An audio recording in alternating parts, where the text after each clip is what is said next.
하나님의 말씀은 출애굽기 17장 8절에서 16절을 통해서 하나님은 나의 능력의 깃발이라고 하는 제목으로 말씀을 드릴 때 큰 은혜가 되시기를 바랍니다. 이제 출애굽기 17장 8절부터 말씀을 다 같이 합독하시겠습니다. 다 같이 시작. 그때 아말렉이 와서 이스라엘과 르비딤에서 싸우니라. 모세가 여호수아에게 이르되 우리를 위하여 사람들을 택하여 나가서 아말렉과 싸우라. 내일 내가 하나님의 지팡이를 손에 잡고 산 꼭대기에 서리라. 여호수아가 모세의 말대로 행하여 아말렉과 싸우고 모세와 아론과 훌은 산 꼭대기에 올라가서 모세가 손을 들면 이스라엘이 이기고 손을 내리면 아말렉이 이기더니 모세의 팔이 피곤하며 그들이 돌을 가져다가 모세 아래에 놓아 그가 그 위에 앉게 하고 아론과 훌이 한 사람은 이쪽에서 한 사람은 저쪽에서 모세의 손을 붙들어 올렸더니 그 손이 해가 지도록 내려오지 아니한지라. 여호수아가 칼날로 아말렉과 그 백성을 쳐서 무찌르니라. 여호와께서 모세에게 이르시되 이것을 책에 기록하여 기념하게 하고 여호수아의 귀에 외워 들리라. 내가 아말렉을 없이하여 천하에서 기억도 못하게 하리라. 모세가 제단을 쌓고 그 이름을 여호와 니시라 하고 이르되 여호와께서 맹세하시기를 여호와가 아말렉과 더불어 대대로 싸우리라 하였더라. 아멘. 오늘 이 말씀을 통해서 하나님은 나의 능력의 깃발이라, 이런 제목으로 말씀을 드리겠습니다. 모세가 아말렉 군대와 르비딤에서 전투를 벌였습니다. 이 전투에서 승리를 하고 승리한 장소의 이름을 모세가 여호와 니시라고 이름을 붙였습니다. 하나님은 나의 능력의 깃발이라. 여기에서 니시는 모세가 들었던 지팡이를 뜻하고 있습니다. 자, 모세가 들어 올렸던 그 지팡이는 하나님의 임재와 하나님의 능력을 상징합니다. 그래서 오늘 제목을 하나님은 나의 능력의 깃발이라 이렇게 이름을 붙였습니다. 오늘 이 아말렉 전쟁 속에서 르비딤 전투에서 싸워서 승리한 여호와 니시의 깃발, 이 깃발은 여호와의 능력의 깃발, 나의 깃발인데 바로 오늘 이 시간 이 말씀을 통해서 하나님의 능력의 깃발, 승리의 깃발이 오늘 우리 속에 임재하시는 놀라운 이 시간이 될 수 있기를 주의 이름으로 축원합니다. 사랑하는 우리 성도 여러분, 이제 아말렉이 누구고 르비딤이 어딘가 하는 것을 먼저 생각해 보시도록 하겠습니다. 아말렉과 르비딤 전투에서 승리한 이스라엘, 그러면 이 아말렉을 먼저 우리가 이해할 필요성이 있어요. 창세기 14장 7절에 내 왕국이 이 아말렉 온 땅을 이제 쳐부쉈다라고 하는 말씀이, 아말렉이 거기 등장을 해요. 그런데 아말렉은 어떤 후예인가, 이것을 먼저 알아야 되거든요. 창세기 36장 16절, 역대상 1장 36절을 보시면 이 아말렉은 에서의 아들인 엘리바스의 아들이에요. 다시 말씀을 드리면 이삭의 첫 번째 육적인 아들이었던 에서의 아들 엘리바스의 아들이니까 이삭으로 말하면은 손자예요, 손자. 네, 야곱의 첫 번째 아들이에요. 그런데 이 엘리바스가 아말렉을 낳았는데 이 아말렉이 세일산에 살고 있다가 시내반도로 떨어져 나와요. 그러니까 다시 말씀을 드리면은 이 민족이 독립을 한 거죠. 자, 그래서 이제 이스라엘 백성들이 이집트를 가려고 하면은, 애굽을 가려고 하면은 저 남쪽 남방 네게부가 있었는데 네게부 쪽을 이렇게 통과해서 이집트로 가요. 이러한 지역에 살고 있었던 사람들이 아말렉 사람들이에요. 그러니까 에서족이라고 하는 것을 알 수가 있어요. 그럼 르비딤은 어느 곳인가 하는 거예요. 이스라엘 백성들이 신광야에서 출애굽을 해서 출발을 해가지고 르비딤에다가 장막을 쳤어요. 그런데 그곳에 가니까 물이 없거든요. 그래서 모세를 원망하고 왜 우리를 광야에 이렇게 이끌어내가지고 목말라 죽이냐는 이거죠. 그래서 모세가 하나님의 명령을 받고 지팡이를 들고 반석을 쳐서 물을 내게 했던 곳이 르비딤이에요. 그래서 모세가 물이 나온 그 장소의 이름을 르비딤이라고 부르지 아니하고 마사 무리바라고 이름을 붙였어요. 자, 이제 상상을 한번 해보세요. 자, 이 사막에 물이 콸콸콸콸콸콸 이제 나오기 시작한 거예요. 바로 왜 이 전쟁이 시작되었는가, 성경은 구체적으로 원인을 밝히고 있지 않지만 앞부분의 말씀을 상기시키면 답이 나와요. 아말렉 사람들이 물 때문에 전쟁을 일으켰구나 하는 것을 금방 알 수가 있어요. 물이 콸콸 솟아오르니까 사막에. 자, 이래서 이제 전쟁이 터진 거죠. 어디에서? 르비딤에서. 자, 이때 모세가 그의 시종인 여호수아에게 명령을 내려요. 여호수아야, 사람들을 선택을 해라. 그냥 아무나 군대를 보낸 것이 아니고 뽑아서 군대를 보낸 거예요. 너는 사람들을 뽑아서 그 군대를 이끌고 최전방의 일선에 나가서 아말렉과 전투를 해라고 그래요. 그리고 자기 자신은 우리말 성경에 산 꼭대기로 올라갔다고 그랬어요. 그런데 이 산을 마운테인 이렇게 영어 성경에서 번역하지 않고 힐로 번역을 했어요. 제가 모든 영어 성경을 한 7, 8가지 영어 성경을 봤어요. 모든 성경이 다 힐이에요. 그럼 이 힐은 산으로 번역을 할 수도 있지만 이 산은 작은 산이에요. 그러니까 언덕이 언덕. 그래서 강신태 박사님은 언덕으로 이렇게 번역을 한 거예요. 그러니까 우리가 이 모세가 올라갔던 그 산은 이제 낮은 산, 언덕과 같은 산에 아론과 훌이 함께 올라가서 손을 높이 들고 있으면 이스라엘 진영이 승리를 해서 아말렉을 쳐부수는 거죠. 근데 우리말 성경에는 모세의 손이 들고 있다가 피곤하니까 내려왔다 그랬거든요. 그럼 원문의 뜻은 뭔가? 무거운 거예요. 우리가 손이 무겁다 그러잖아요. 짐을 들면 무겁지 않아요. 손을 계속 들고 있으면 무거워요. 그러니까 무거운 게 뭔가, 이게 피곤이에요. 자, 무거우니까 손이 내려온 거예요. 내려오면 누가 이겼는가? 아말렉이 이긴 거예요. 그러면 이 전쟁에서 비결이 뭐예요? 모세의 손이 올라가 있으면 되는데 이걸 어떻게 이 문제를 해결할 거냐는 거죠. 아론과 훌이 가만히 있다 그 광경을 보니까 모세의 손이 계속 올라가 있으면 되겠다. 그래서 돌 하나를 주워다가 모세를 돌 위에 앉게 하고 아론과 훌이 양쪽에서 한 손을 높이 치켜들고 붙잡아 주었어요. 그러니까 모세의 오른손과 모세의 왼손에 아론과 훌이 한 손씩 잡고 붙잡고 있었더니 해가 지도록 내려오지 아니하였더라. 아멘. 이제 내려오지 않았으니까 이 전쟁은 어떻게 됐어요? 계속적 연승이에요. 예, 계속적 연승.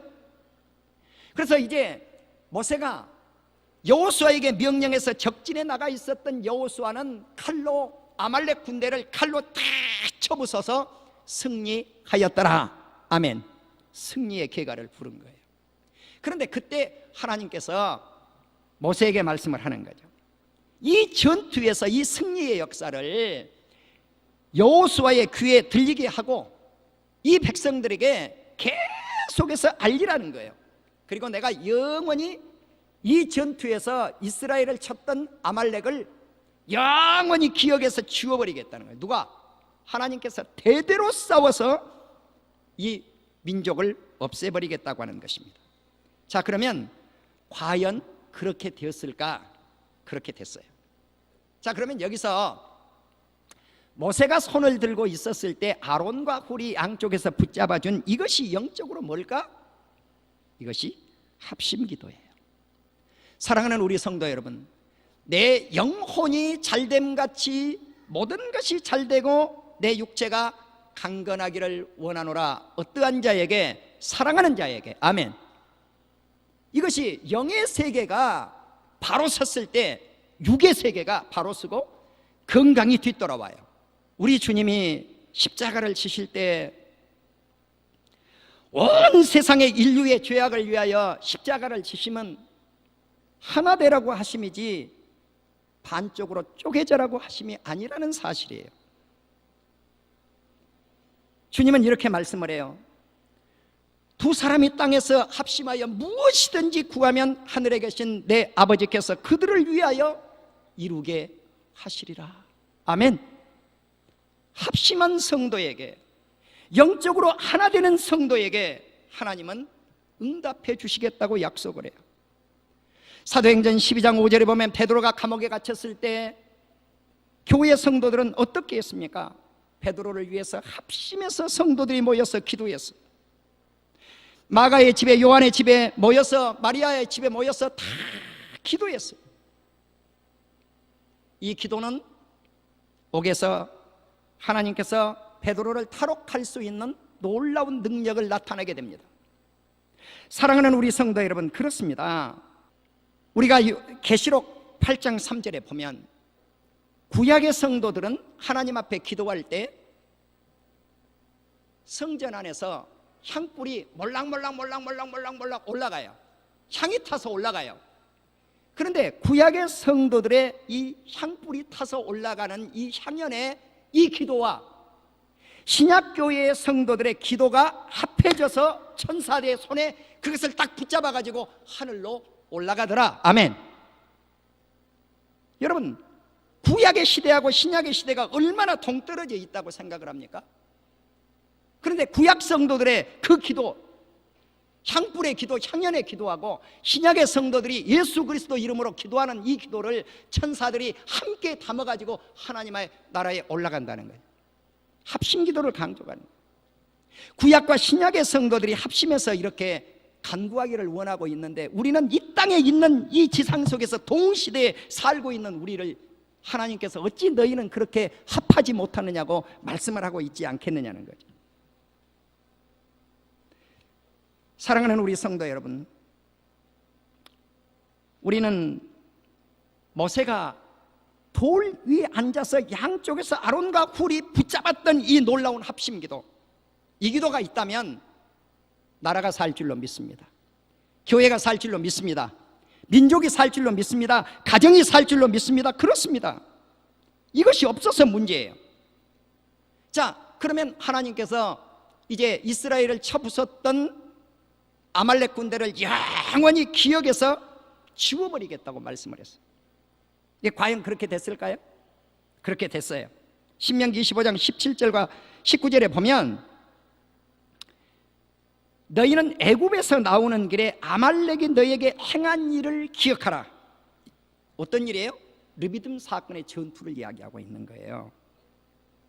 자, 이 아말렉 군대는 네 뒤에 떨어진 약한 이스라엘 민족을 비겁하게 뒤에서 쳤다는 거예요. 또 하나는 하나님을 두려워하지 않았어요. 이 죄값을 아말렉 군대가 톡톡히 받아요. 자, 그래서 민수기 25장 20절에 보면 아말렉을 바라보며 애언하여 말씀하시기를 아말렉은 민족의 으뜸이었지만은 그러나 그들의 종말은 멸망이니라. 마지막이 비참하게 끝난다는 거예요. 사무엘상 15장 7절에 보면 사울왕이 아말렉 군대를 쳐부수고요, 사무엘상 27장 8절에 보면 다윗이 아말렉 군을 완전히 박살을 내버려요. 남녀를 다 죽여요. 그리고 양과 소와 나귀와 낙타와 의복을 다 빼앗아 와서 대승을 한 것을 알 수가 있어요. 하나님의 말씀은 이처럼 신실해요. 시편 20편 5절을 제가 묵상기도 때 읽었는데요, 너희 승리로 말미암아 계가를 부르며 우리 하나님의 이름으로 우리의 깃발을 세우리니 여호와께서 네 모든 기도를 이루어 주시기를 원하노라. 그래서 우리의 깃발, our banner 그랬어요. 우리의 깃발. 이 깃발은 하나님께서 주신 승리의 깃발을 의미해요. 시편 60편 4절도 마찬가지예요. 주를 경외하는 자에게 깃발을 주신다는 거죠. 진리를 위하여 그 깃발을 달게 하실 것이니라. 나는 이 승리의 깃발이 우리 민족에게 오늘 이 말씀을 듣는 저와 여러분에게 임재할 수 있기를 주님의 이름으로 축원합니다. 이제 이 깃발은 어떤 깃발이 있는가? 군대의 깃발이 있어요. 군기를 의미해요. 군기. 자, 군기의 깃발이 있는데 민수기 1장 52절을 보시면 이스라엘 자손을 막사로 이렇게 인도를 해서 각 군대 진영이 각각 그 진영의 군기 곁에 진칠 것이라 그랬어요. 그러니까 군기의 깃발을 딱 꽂아놓고 그 곁에 군대 진을 치라는 거죠. 민수기 2장 2절에도 보면 이스라엘 자손은 각각 자기의 진영의 군기, 자기의 조상의 가문의 기호 곁에 진을 쳐라. 자, 가문을 무시한 적이 없어요. 성경은 소중하게 여겨요. 자, 여기에 나오는 군대 수가 60만 3,500명이에요. 백성들 수예요. 근데 군대라고 그랬어요. 자, 동쪽 군대, 남쪽 군대, 서쪽 군대, 북쪽 군대로 나누어요. 그런데 하나님께서 이 군대를 나누는데 놀랍게 나누는 거예요. 혈통적으로 나누어서 제1진 유다진, 제2진 루벤진, 제3진 에브라임진, 제4진 단진, 그래요. 자, 그러면 1진에 세 지파씩 묶었어요. 유다는 이사갈 수불론, 유다는 야곱의 네 번째 아들이에요. 이사갈은 9번째 아들이에요. 수불론은 10번째 아들이에요. 다 누구의 아들이에요? 레아의 친아들들이에요. 그러니까 혈통으로 딱 묶은 거예요. 그리고 동쪽에 탁 깃발을 세운다고요. 예, 이게 승리의 깃발을 딱 꽂은다니까요. 사랑하는 우리 성도 여러분, 그럼 왜 하필 유다 진영이냐는 거예요? 왜 네 번째 아들이냐는 거죠. 왜 그럴까요? 유다는 왕권을 지니고 있어요. 아멘. 메시아를 탄생시킨, 예수 그리스도를 탄생시킨 유다가 이스라엘 민족의 일진이 되어져야 되는 거예요. 그러니까 어떤 자식이 일진이 되느냐, 이건 문제가 아니라는 거예요. 예. 만왕의 왕을 탄생시킨 유다진, 선두진영이에요. 18만 6,400명이 이 진에 속해요. 이 진은 남쪽이에요. 루벤이에요. 자, 그리고 그 다음 두 번째 아들인 시므온. 루벤은 첫 번째 아들이죠. 루벤은 두 번째 아들이죠. 그리고 갓은 일곱 번째 아들인데 레아의 몸종인 실바의 아들이에요. 그러니까 다 누구로 진으로 딱 묶어놨어요. 혈통을 레아 혈통으로 묶어놓은 거예요. 그러니까 이렇게 묶는데, 혈통으로 묶는데 이 씨끼리 팍팍팍 묶었단 말이에요. 예를 든다면 박씨끼리 따따딱 묶었단 말이에요. 이것이 나쁨이 아니다는 거죠. 자, 이들이 어떻게 했나 봐요. 이제 이렇게 묶어서. 자, 이 진은 15만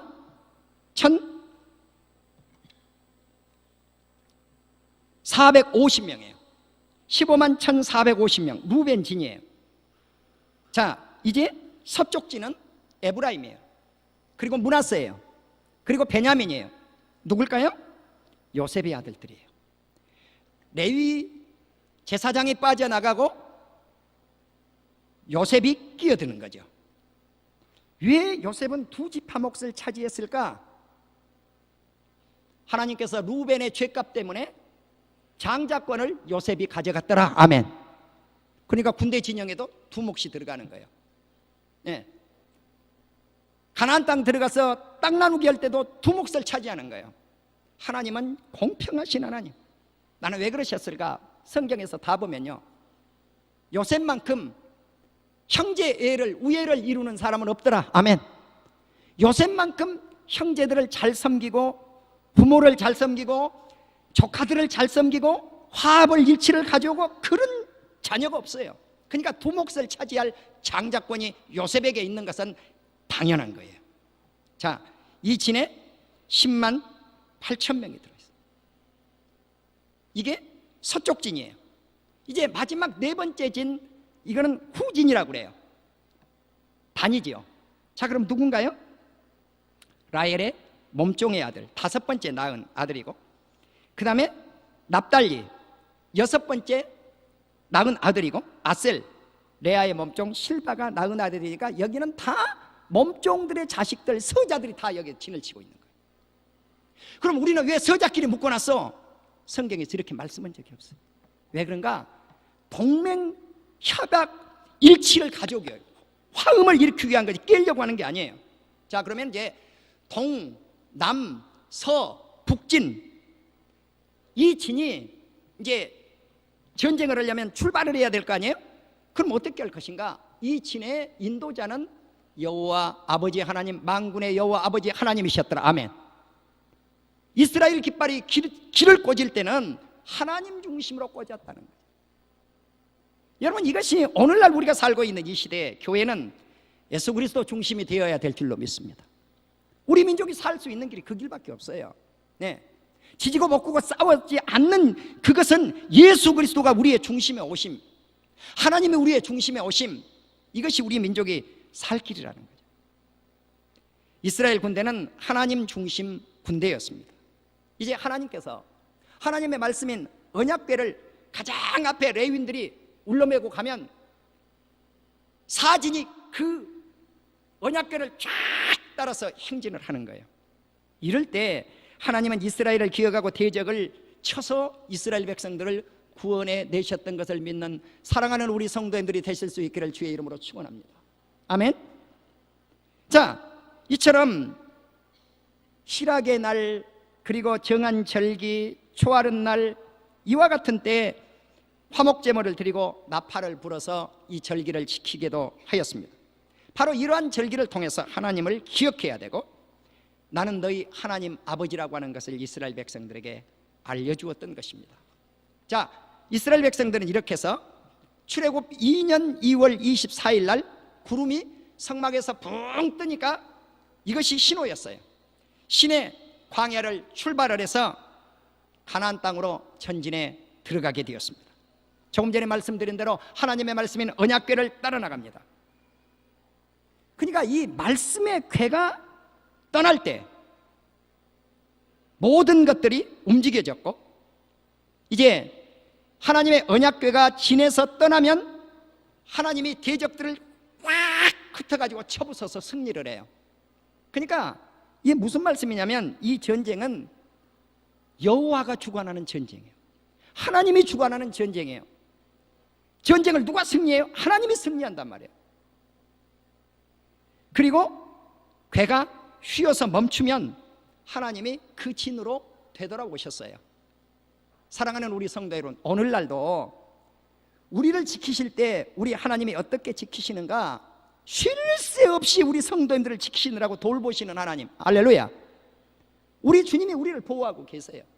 천군 천사를 보내서 우리를 지키시고요, 성령의 놀라우신 인도하심을 통해서 우리를 지키시고요, 이걸 믿는 사랑하는 우리 온 성도님들이 다 되실 수 있기를 주의 이름으로 축원합니다. 사랑하는 우리 성도 여러분, 내가 지난주에 이스라엘 민족의 탄압을 제가 한번 설명해 드렸어요. 나는 이스라엘 국기와 이스라엘의 우리로 말하면 애국가 국가와 우리 대한민국의 애국가와 그리고 대한민국의 국기인 태극기를 법으로 한번 비교를 해봤어요. 유대민족의 국기와 그들의 애국가는 온전히 국법에 딱 못 박혀 있어요. 내가 지난주 말씀을 드렸잖아요. 국가의 상징, 이것이 기본법인데 국가의 이름은 이스라엘입니다. B, 국가의 바탕은 흰색으로 위아래로 두 개의 파란색 줄무늬가 있고 중앙에 파란색 다윗의 별이 있습니다 하고, 우리로 말하면 태극기를 어떻게 그리라 나와 있어요. 근데 그럼 우리나라는 없는가? 우리나라도 있어요. 예, 우리나라도 대통령령에 의해서 이 법이 제정되어 있는 것을 제가 발견을 했어요. 자, 사랑하는 우리 성도 여러분, 이제 우리는 대한민국의 헌법을 제가 오랜만에 이 설교를 하기 위해서 한번 전문을 읽어봤어요. 여러분 그냥 뭐 인터넷만 들어가면 다 떠 있으니까 다 읽을 수 있는 거죠. 자, 우리 민족의 전통을 어떻게 이 헌법의 전문에다가 집어넣는가? 유구한 역사와 전통에 빛나는 우리 대한민국은 3.1운동으로 건립된 대한민국 임시정부의 법통과 불의의 한간 4.19 민족 이념을 개성하고 이제 그 밑에 쭉 내려와서요, 동포애로서 민족의 단결을 공고히 하고 쭉 내려와서요, 자율과 조화를 바탕으로, 여기에 보면 헌법에는 동포의 사랑을 나타내죠. 민족의 단결을 공고히 하자, 조화를 이루는 민족이 되자, 자유민주적 기본 질서를 더욱 확고히 하자. 예. 이래서 우리 대한민국의 헌법에는 대한민국의 모든 동포들이 합심해서 단결할 것을 전문에 갖다 집어넣어놨어. 사랑하는 우리 성도 여러분, 오늘 우리는 이스라엘 백성들이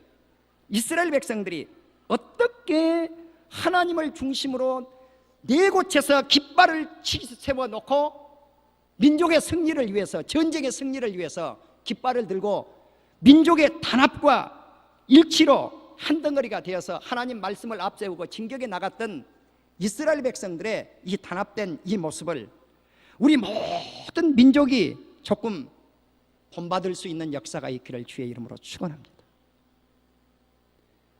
이제 말씀을 맺겠습니다. 하나님은 나의 능력의 깃발입니다. 우리 예수 그리스도만이 우리 민족의 승리의 깃발이 될 수가 있습니다.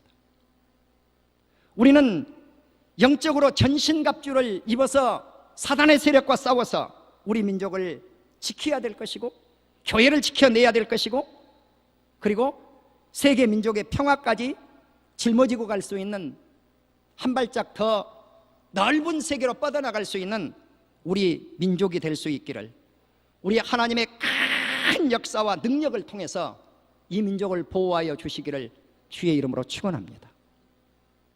하나님이 보호하사 우리나라 만세, 하나님이 보호하사 우리나라 만세, 이런 애국가가 들어있는 나라가 그리 없어요. 우리는 애국가를 부를 때마다 정말 하나님께서 우리 민족에 놀라운 축복의 역사를 나타내는 민족이 되시기를 주의 이름으로 축원합니다.